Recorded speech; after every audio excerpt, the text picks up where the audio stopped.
ಮಾವಿನಕಾಯಿ ಸೀಸನ್ ಆಗಿರೋದ್ರಿಂದ ಎಲ್ಲ ಕಡೆ ಉಪ್ಪಿನಕಾಯಿ ಮಾಡೇ ಮಾಡ್ತಾರೆ. ಸೊ ನಮ್ಮನೇಲೂ ಕೂಡ ಇವತ್ತು ಉಪ್ಪಿನಕಾಯಿ ಮಾಡ್ಕೊಂಡಿದ್ವಿ.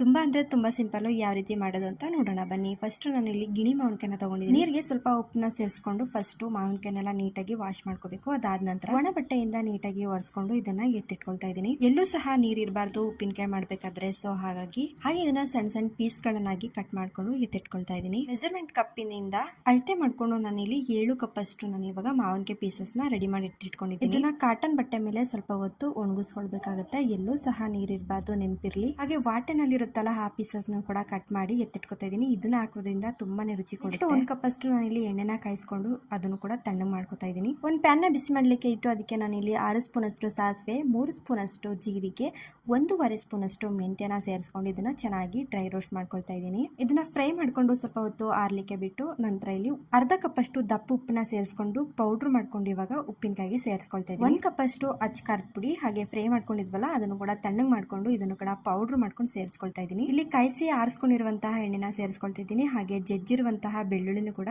ಸೇರಿಸ್ಕೊಳ್ತಾ ಇದ್ದೀನಿ. 1 ಸ್ಪೂನ್ ಅರಿಶಿನ ಪುಡಿ ಹಾಕೊಂಡು ಸೇರಿಸ್ಕೊಂಡು ಚೆನ್ನಾಗಿ ಇದನ್ನ ಮಿಕ್ಸ್ ಮಾಡ್ಕೊಂಡ್ರೆ ಇನ್ಸ್ಟೆಂಟ್ ಆಗಿ ಮಾಡ್ಕೊಳ್ಳುವಂತಹ ಉಪ್ಪಿನಕಾಯಿ ರೆಡಿ ಆಗುತ್ತೆ. ಮಾಡಿದ ಸ್ವಲ್ಪ ಡ್ರೈ ಆಗಿ ಇರುತ್ತೆ. ಒಂದಿನ ಬಿಟ್ಟು ನೋಡಿದ್ರೆ ಎಲ್ಲ ಸ್ವಲ್ಪ ಗೊಜ್ಜು ತರ ಬಿಟ್ಕೊಂಡು ಬರುತ್ತೆ.